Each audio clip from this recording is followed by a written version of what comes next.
오늘 믿음의 진정성이라는 제목으로 말씀을 좀 나눠보고자 합니다. 누가요, 여러분들에게 목원이 되든 누군가가 되든 이렇게 물어본다고 생각해 보세요. 믿음을 가지는 게 뭐예요? 믿음 있다는 게 뭐예요? 라고 물어보면 여러분들 어떻게 대답하실래요? 믿음이 있다는 게 뭘까요? 라고 물어봤을 때 여러분들은 어떻게 대답하시겠습니까? 여러 대답을 할 수 있죠.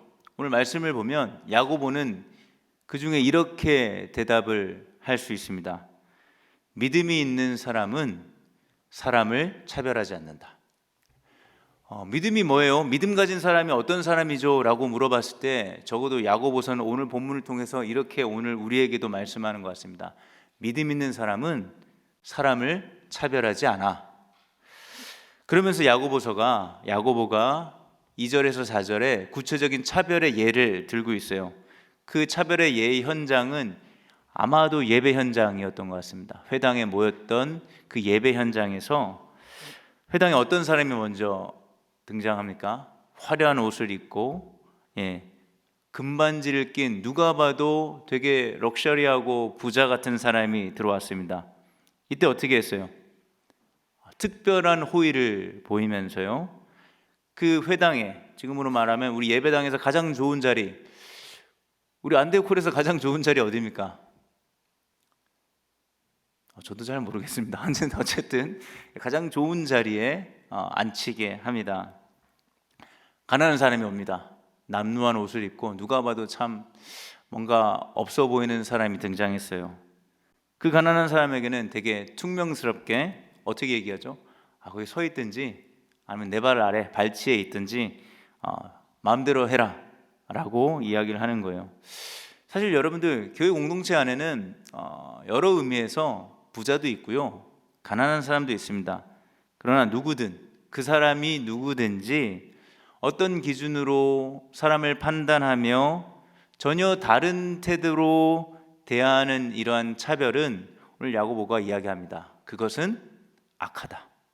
이러한 차별은 어떤 종류의 차별이라도 악하다라고 이야기하고 있어요. 그리고 오늘 본문을 보시면 이러한 차별의 현장이 단순히 예배에서만 끝나는 것이 아니라 예배 현장을 넘어 일상에서 생존까지 위협하고 있음을 우리가 살펴볼 수 있어요. 6절에서 7절에 보면 이런 장면입니다. 부자들이요, 가난한 자들을 업신여기면서 법정으로 지금 끌고 가고 있거든요. 당시 부자들은 어떻게 했어요? 가난한 자들에게 왜 법정에 끌고 갔냐면 가난한 자들에게 아주 높은 이자로 돈을 빌려줘요. 그러면 가난한 자들이 꼬박꼬박 돈을 잘 갚겠습니까? 당연히 돈을 잘 갚지 못하겠죠. 그럼 어떻게 해요? 돈을 갚지 못했으니까 어디로 끌고 가는 겁니까? 법정으로 끌고 가는 겁니다. 아니, 부자잖아요. 그냥 무이자도 아니고 아니면 더 써서 그냥 어떤 대가 없이 도와주지 못할 망정 비싼 이자를 주고 돈을 빌려서 그 돈을 빌려줘서 그 돈을 못 갚으면 법정에 끌고 가서 그 가난한 자들이 가지고 있는 그 남은 재산까지도 다 가져가 버려서 생활을 할 수 없는, 생존을 할 수 없는 그런 상황으로 지금 만들고 있는 거예요. 이 법정으로 끌고 간 이 부자가 어디에 있는 사람입니까? 추측컨대 이 야고보서의 맥락을 보면 같은 예수를 믿는, 사랑하는 그 형제 자매 안에 들어있는 사람이에요. 부자가 같은 예수를 믿는 가난한 자를 지금 도와주기는커녕 그것들이 가지고, 그 사람들이 가지고 있는 아주 작은 거라도 빡빡 긁어서 자신의 배를 채우기 위해 법정으로 끌고 가고 있는 모습을 묘사하고 있다고요. 우리는 이런 질문을 할 수 있습니다. 여러분들, 왜 차별이 악한 걸까요? 야고보는 어떤 맥락에서 차별이 악하다라고 생각하는 걸까요?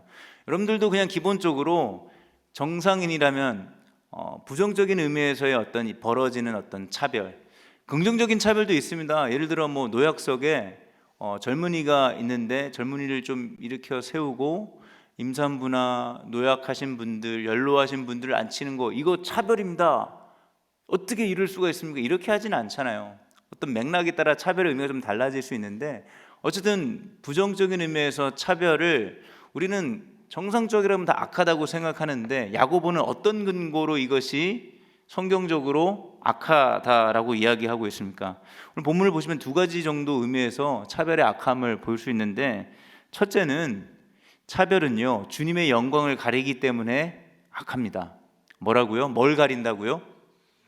주님의 영광을 가리기 때문에 차별은 악한 거예요. 여러분들 1절에 주님을 어떻게 고백하고 있죠? 영광의 우리 주라고 고백하며 그 영광의 우리 주를 믿습니다 라고 고백하는 거잖아요. 여러분들 그러면 이런 생각 해볼 수 있지 않을까요? 우리 주님이 언제 영광스러울까요? 전지전능한 모습을, 능력을 한없이 발휘할 때 물론 그때도 영광스럽습니다. 예.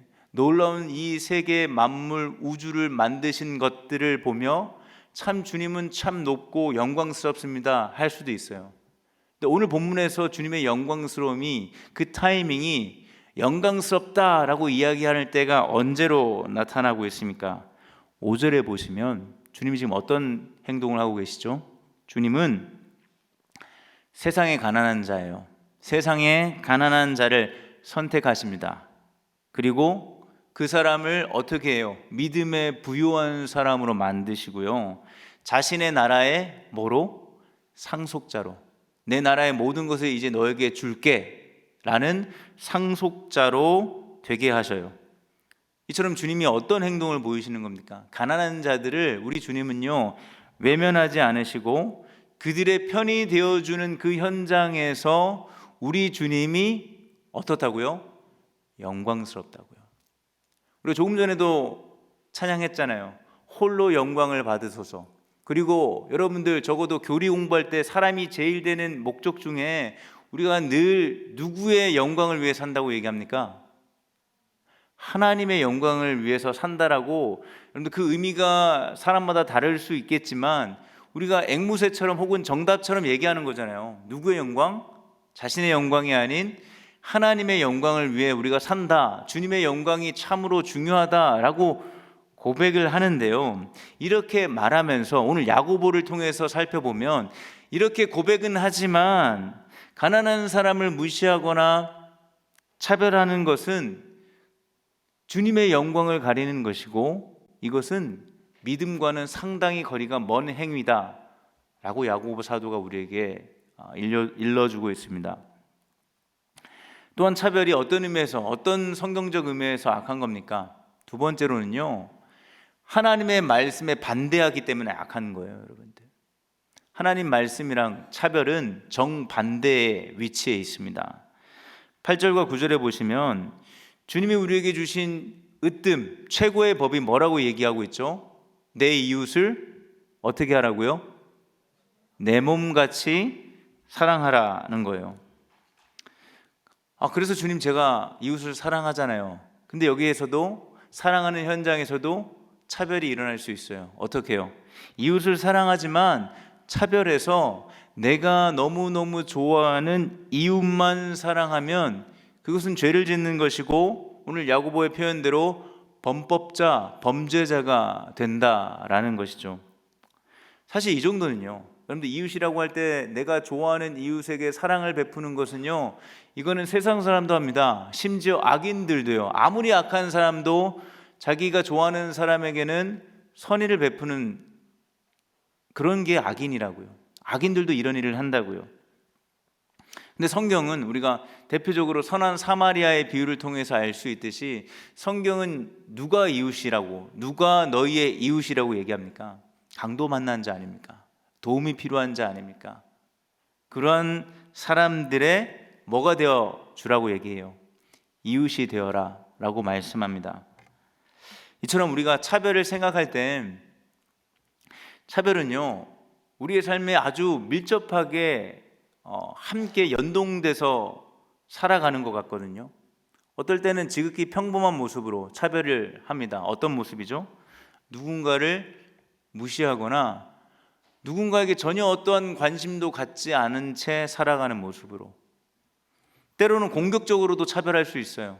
어떤 내 이익과 내 목표와 어떤 내 만족을 채우기 위해서요, 여러분들이 가진 힘으로 나보다 상대적으로 없는 사람들, 약한 사람들을 어떻게 해요? 통제하거나 압제하거나 괴롭히는 모습으로 차별할 수도 있습니다. 그리고 심지어 사랑이라는 이름으로도 우리는 차별할 수 있어요. 누구는 사랑하고 누구는 사랑하지 않는 것을 통해서 어떤 모습이든, 오늘 야고보 사도는 명확하게 얘기합니다. 평범하게 드러나든 어떤 의도와 공격성을 가지고 차별을 하든 사랑이라는 이름으로 누구만을 살아가고 있는 어떤 현장이든 어떤 모습이든 차별은요 악한 것이고, 이것은요 믿음과 거리가 멀다라고 이야기해 주고 있는 겁니다. 이런 질문을 할 수 있죠. 그러면 여러분들, 차별이 악하다는 거 너무나 잘 알지만 우리는 여전히 왜 차별하고 있는 걸까요? 차별이 악하다는 거 모르는 사람 없을 거 아니에요. 근데 우리의 질문은 이런 거 아니겠어요? 왜 우리는 끊임없이 차별하는 걸까요? 누군가를 차별하거나 누군가로부터 왜 차별받는 것입니까? 당연히 여러분들 그냥 다 무시하고 차별이 나쁜 거니까 여러분들 앞으로 이제 차별하지 맙시다 라는 것을 제가 먼저 여러분들에게 이야기하려는 것이 아니에요. 차별은요 우리의 삶에 아주 익숙하고 자연스러운 것임을 먼저 솔직하게 인정하는 과정들이 필요합니다. 여러분들, 죄가요 우리 사이를 어떻게 만들었습니까? 너와 나 사이를 어떻게 만들었죠? 친밀하게 만들었습니까? 멀게 만들었습니까? 죄는요 우리 사이를 멀게 만들었어요. 너와 나 사이를 단절시켰다고요. 멀어졌기에 우리는 알게 모르게 끊임없이 타인에 대한 두려움을 가지고 있습니다. 여러분들, 죄의 특징이에요. 죄인인 우리의 특징, 나와 너 사이에, 멀어진 우리 사이에는요 타인을 향한 끝없는 두려움이 있어요. 그래서 나와 다르거나 낯설고 익숙하지 않는 사람들을 어떻게 해요? 두려워합니다. 조금 한 걸음이라도 멀리 좀 보고 싶은 마음들이 생기는 거예요. 그래서 끊임없이 나와 너, 혹은 나와 비슷한 우리와 나와 다른, 우리와 다른 그들로 나누려고 해요. 나와 다르고 익숙하지 않은 상대가 여러분들보다 약자라고 생각하면요, 그럼 어떻게 합니까? 그 사람을 무시하거나 여러분들이 가진 힘으로 상대를 통제하려고 합니다. 여러분들, 죄로 물든 세상에서 우리가 살면서 배운 게 뭘까요? 어떤 사람이 이렇게 말하고 이렇게 행동하면 그건 정상이야. 근데 저렇게 말하고 저렇게 행동하는 거 그건 이상해. 그건 비정상이야. 라는 것을요, 여러분들, 우리는 알게 모르게 한국적 문화의 토양에 따라, 그건 뭐 다양한 문화와 어떤 배경에 따라 좀 달라질 수는 있어요. 그러나 우리는 한국적 정서에 맞춰서 이러면 정상인이고 저러면 비정상인이라는 것을 이미 우리는 어렸을 때부터 몸으로 배워왔습니다. 그래서 단순히 머리로만 나 차별하면 안 되지, 오늘 설교 듣고 차별은 나쁜 거야, 차별 이제 안 할 거야 라고 생각해서 해결될 문제가 아니라는 겁니다. 경쟁에서 이겨내야 하고요, 비교를 하거나 비교를 할 때보다 비교를 당할 때가 더 많았을 거예요. 비교를 당하면서 그 가운데서도 어떤 형태로든 인정받아야 하는, 여러분들, 이런 치열함이나 살벌함 속에서 내가 너보다 낫다, 혹은 너는 나보다 못하다 라는 어떤 크고 작은 경험들이요, 누군가를요 나와 동등한 위치에서, 자리에서 바라보지 못하게 만들었어요. 그래서 우리는요 서로를요 하나님의 형상대로 지음받은 아주 소중하고 존귀하고 귀중한 존재라서 너와 나를 동등하게 바라봐야 하는데요, 바라보지 못하고 어떻게 보여? 어떻게 바라봅니까? 나보다 더 나은 존재로 부러워하거나 시기하거나 질투하거나 나보다 못한 존재로 바라보면서 무시하거나 은근 그 가운데서의 만족을 누리며 살아가는 것이 우리라고요. 이런 모습이 우리의 삶에 아주 치밀하게 아주 밀접하게 붙어서 같이 살아가고 있는 게 우리의 모습이라고요. 이걸 먼저 인정하자고요. 이런 모습을 우리는 아주 쉽게 가볍게 차별 이제부터 안 하면 되죠 해서 해결될 수 있는 부분이 아니라는 사실입니다. 이렇게 누군가와 비교하면서 내가 그 상대보다 낫다거나 혹은 낫지 못하는 여러 기준들이 우리 안에 이미 여러 가지가 세팅되어 있어요. 그렇지 않을까요? 성적이 될 수 있고, 경제력인 어떤 것이 될 수 있고, 건강이 될 수 있고, 어떤 주로는 물론 성격도 들어가겠지만 내향적인 어떤 내향의 어떤 것도 있겠지만 주로는 외적으로 보여지는 여러 기준들이 우리 안에 지금 세팅되어 있어서 상대를 동등하게 바라보기보다는 끊임없이 비교하면서 바라보게 되어 왔다고요. 그렇게 살아왔다고요. 그런 여러 기준 중에 하나가 뭡니까? 저는 외모라고 생각합니다, 여러분들. 외모. 하나님은 중심을 보지만 우리는 어떻습니까? 우리는 중심을 보기가 쉽지 않습니다. 중심을 봐도 뭘 통해서 볼 때가 많습니까? 외모를 통해서 볼 때가 많습니다. 물론 여러분들 외모 중요하고 되게 필요한 거예요. 외모를 가꿔야 합니다, 여러분들. 외모가 필요 없다고 해서 외모를 포기하는 사람들이 간혹 있어요. 그러시면 안 됩니다. 외모를 가꿔야 합니다. 그 이유는 하나예요. 뭐죠? 여러분들 외모를 가꾸는 것 중에 중요한 의도 중에 목적 중에 하나는 외모를 가꾼다는 건요, 자신을 사랑하는 아주 매우 적극적인 표현이기 때문입니다. 그래서 우리는 끊임없이 외모를 돌아보고 가꿔야 합니다. 문제는 오늘 우리가 살아가는 세상이 이 외모에 있어서 예쁘거나 잘생겼다는 기준이 점점 하나로 통일되고 있다는 거예요. 물론 시대마다 그 미의 기준도 멋짐의 기준도 조금 다르긴 하지만 어쨌든 우리가 요즘 여러분들이 살고 있는 시대의 멋짐, 아름다움이 점점 하나로 모아지고 있습니다. 그러나 원래 하나님께서 지으신 세상은 어떻죠? 모든 사람이 멋지고 모든 사람이 아름다운 거예요. 각자 가지고 있는 개성을 토대로 하나님의 다양성이 아름답게 드러나는 거예요. 멋지게 드러나는 거예요. 그래서 제가 자신 있게 저는 잘생겼다라고 이야기할 수 있는 겁니다. 죄송합니다. 근데 여러분들도 자신 있게 나는 아름답고 멋지다라고 이야기할 수 있는 근거가 세상에서 말하는 어떤 한 가지의 기준, 한 가지의 모습, 어떤 형태로 이야기하는 것이 아니라 원래 하나님께서 만드신 세상의 다양성 속에서 나타나는 어떤 모습들, 그 하나하나가 귀하고 소중한 거예요. 근데 우리가 보는 드라마, 영화, 유튜브, 특별히 뷰티 채널 등등등을 통해서 멋짐과 아름다움을 성경에서 배우지 않았습니다. 물론 이야기는 들어봤지만 실질적으로는 거기서 몸소 체험했기 때문에 여러분들 머리로 반응을 하는 게 아니라 몸이 먼저 반응합니다. 그래서 우리는 외모 중심주의를 비판하지만요, 사실 저나 여러분들이나 이러한 외모로부터 자유로울 사람이 없어요. 이렇듯 외모뿐만이 아니라 우리가 세상에 살면서 끊임없이 세상에 우리에게 주어지는 어떤 기준들이 있거든요.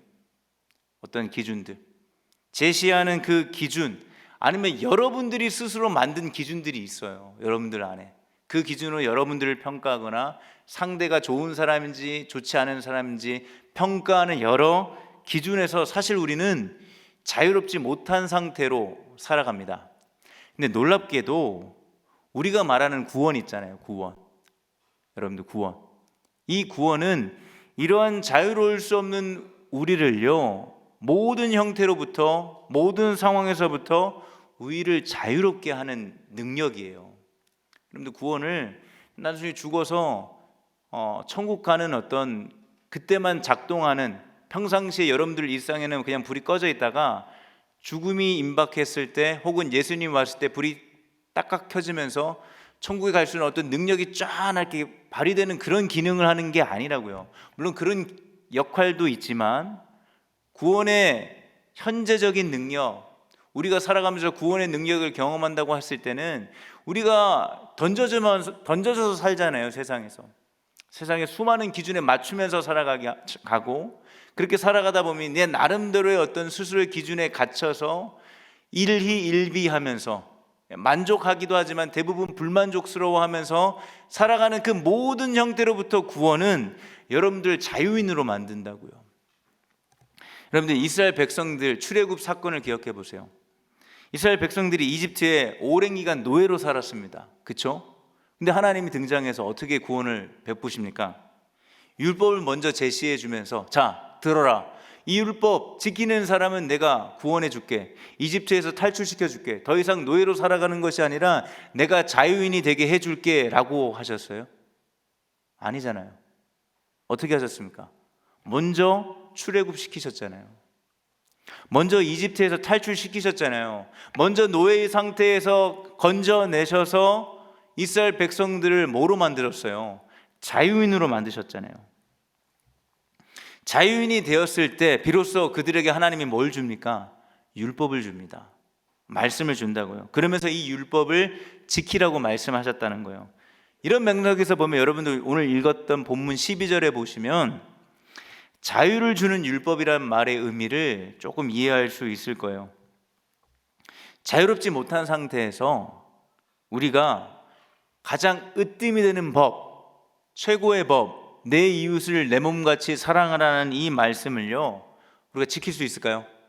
절대 지킬 수 없습니다. 자유롭지 않은 상태에서는 이 말씀을 우리는 지킬 수 없습니다.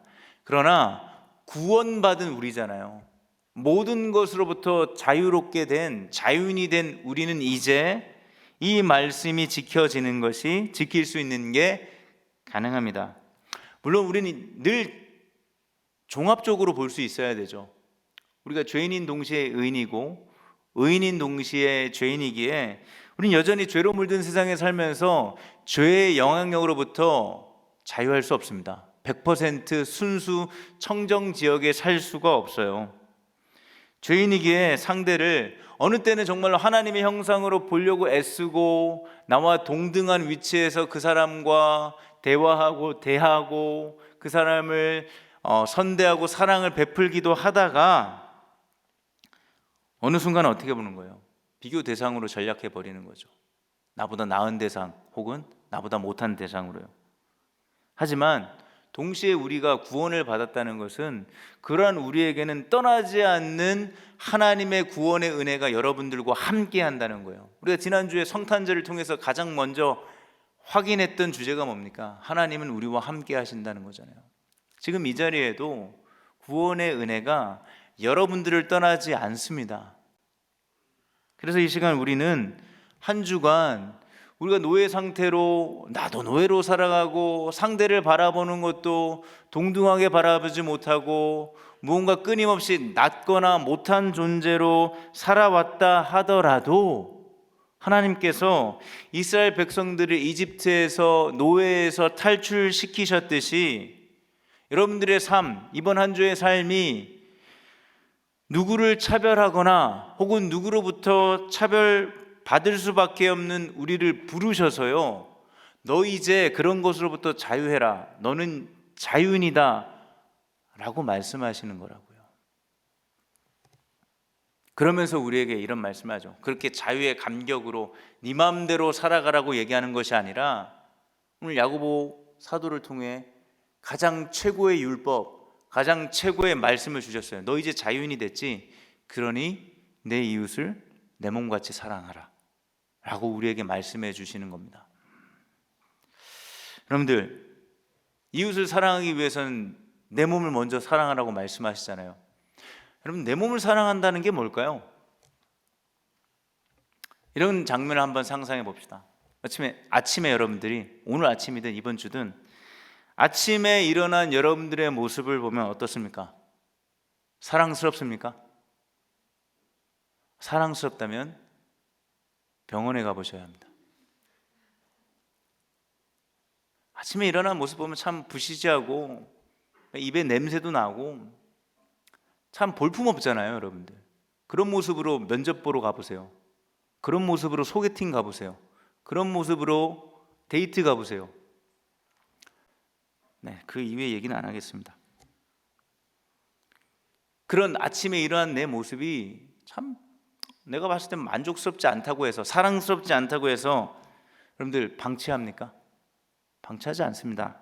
씻고요, 가꾸고 돌보며 살펴서 여러분들 학교를 가든 직장을 가든 하루를 시작할 준비하시잖아요. 그렇죠? 이제 방학했습니다. 학기 말 성적 어떤가요? 연말입니다. 이제 얼마 남지 않았죠. 직장에서의 성과 어떻습니까? 평상시에 여러분들의 말과 행동 어떻습니까? 보면은, 그런 것들을 보면은 만족스러울 때보다는 불만족스러울 때가 훨씬 더 많습니다. 그런데도 이런 나를 사랑한다는 건 이러한 불만족스러움과 아쉬움 혹은 속상함과 답답함 가운데 나를 혐오하거나 나를 미워해서 외면하는 것이 아니라, 그럼에도 불구하고 여러분들 자신을 보살피는 거잖아요. 이게 사랑이라고요. 내 몸을 사랑하는 것 같이 이렇게 이웃을 사랑하는 겁니다. 이렇게 나를 대하듯 이웃을 대할 수 있어야 돼요. 그렇지 않으면 내가 좋아하는 호인, 좋아하는 이웃만 사랑할 수밖에 없다니까요. 이웃을 내 몸같이 사랑하는 말은요, 달달하거나 로맨틱한 말이 아니에요, 여러분들.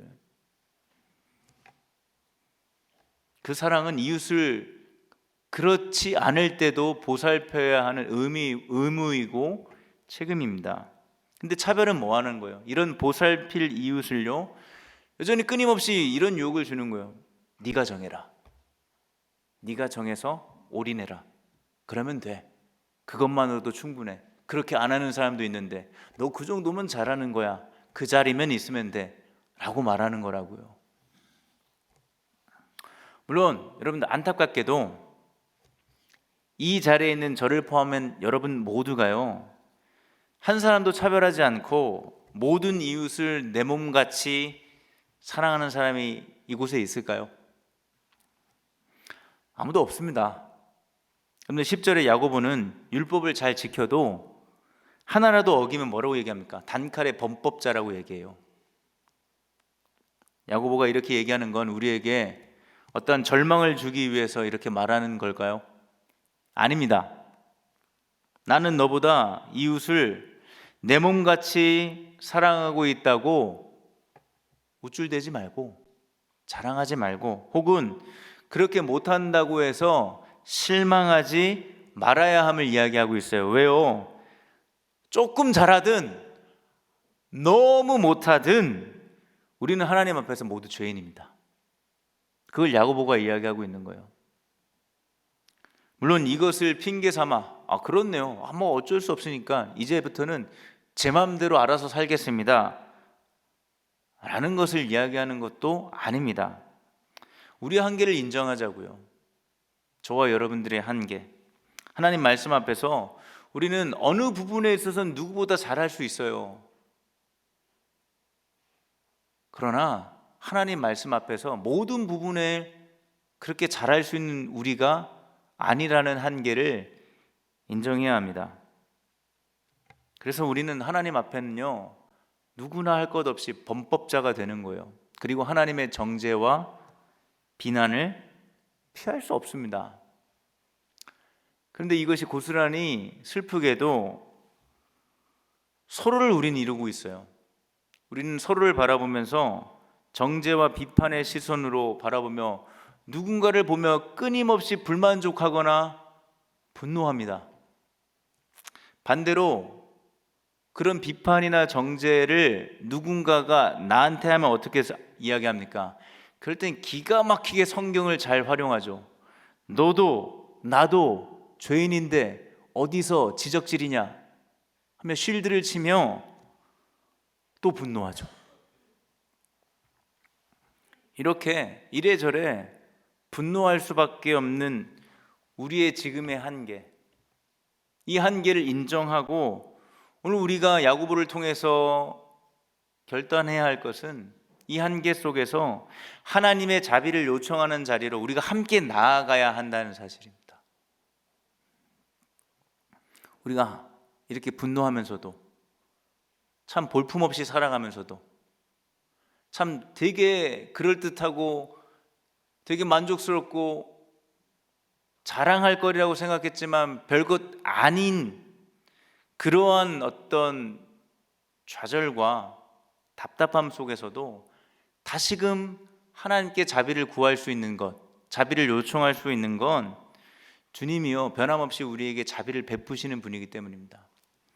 13절 말씀의 끝이 어떻게 끝납니까? 자비는 심판을 이긴다. 이게 결론이에요.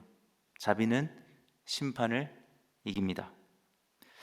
주님은 가난한 자 멀리서 찾지 말고 나와는 상관없는 이야기가 아니라 가난한 저와 여러분을 택하셨어요. 한 사람 한 사람 택하셔서 오늘 야고보의 표현대로 믿음에 부요한 사람이 되게 하셨고 자신의 나라에 모든 것을 줄 상속자로 세우셨어요.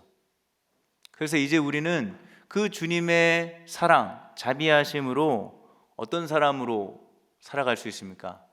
자비를 베풀 수 있는 사람으로 살아갈 수 있게 됐습니다. 그런데도 자비를 베풀고 있지 않거나 누구에게만 자비를 베풀고 있다면 하나님의 심판을 피할 수 없다라고 야고보는 이야기하고 있습니다.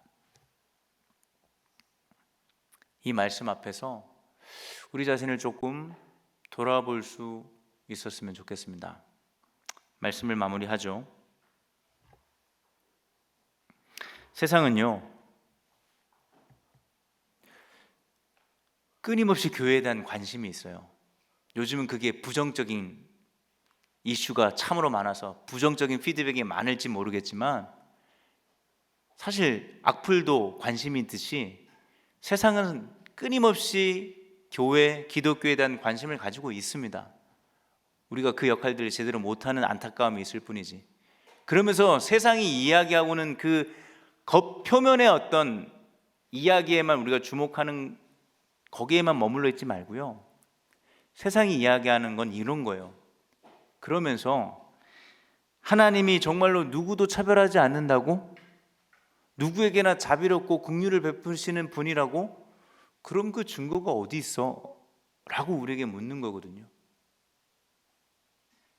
그랬을 때 여러분들 그 증거는 어디 있습니까? 그 증거는요 바로 우리입니다. 하나님이 누구도 차별하지 않고 누구에게나 끊임없이 자비와 긍휼을 베푸시는 분이라는 증거가 어디 있냐면 바로 우리라고요. 가난한 저와 여러분들을, 어찌할 바를 모르는 저와 여러분들을 택하셔서 믿음의 부요한 자로 세우시고 자신의 모든 것을 내어주시는 일에 진심이라고요. 그래서 오늘도 이 자리에 온 겁니다. 여러분들이 이 시간에 우리가 함께 할 수 있는 거라고요. 우리 새벽 예술 공동체가 자비를 받은 자로서, 어떤 상황 속에서도 끊임없이 자비를 받는 자로서, 자비를 베푸는 자로, 특별히 우리 안에서 서로 자비를 베푸는 우리 새벽 예술 공동체 혹은 은혜 샘물 교회가 될 수 있었으면 좋겠습니다. 자비는요 상대가 그럴 만한 이유가 1도 없지만 아무 조건 없이 사랑으로 대하는 거예요. 여러분들 오병이어의 기적 아시죠? 대단한 사람이 돈을 엄청나게 기부하거나 푸드트럭을 갖고 와서 5,000명이나 되는 사람, 그 이상이 되는 사람들을 먹인 게 아니라 어린아이의 물고기 2마리와 떡 5가지 5개의 이 작은 헌신을 통해서 그 공동체를 풍성하게 먹였습니다. 하나님은 오늘도 그런 작은 헌신을 하려고 하는 그 한 사람을 여러분들을 부르신 이 가운데서 찾으십니다. 그리고 저와 여러분들을 세상 이웃을 향해 보내시면서, 파송하시면서 자비를 베푸는 사람으로 살아가라. 너는 이제 노예가 아니야, 자유인이야. 세상의 기준이나 네가 만든 스스로의 기준에 갇혀서 그렇게 후회하고 답답해하고 어려워하고 살아가는 시간에 모든 것을 낭비하고 소모하며 그렇게 살아가는 것이 아니라 자유인이 되었으니 내가 너와 함께 할 테니 내 이웃을 내 몸같이 사랑하는 자로 살아가라 라고 오늘 이 시간 우리를 파송하십니다. 그리고 그 자리가 어디든 내가 너를 떠나지 않겠다고 함께 하겠다고 약속하십니다. 이 자리에 한 해를 마무리하고 내년을 시작하면서 우리 다시 결단해야 되지 않겠습니까? 주님, 이 자리에 제가 동참하겠습니다. 그리고 이 동참하는 이 자리에 내가 있는 것으로 나의 믿음의 진정성을 확인하겠습니다. 교회 다니고요, 교회에서 봉사를 수없이 많이 하고요, 그것도 믿음의 한 부분일 수 있어요.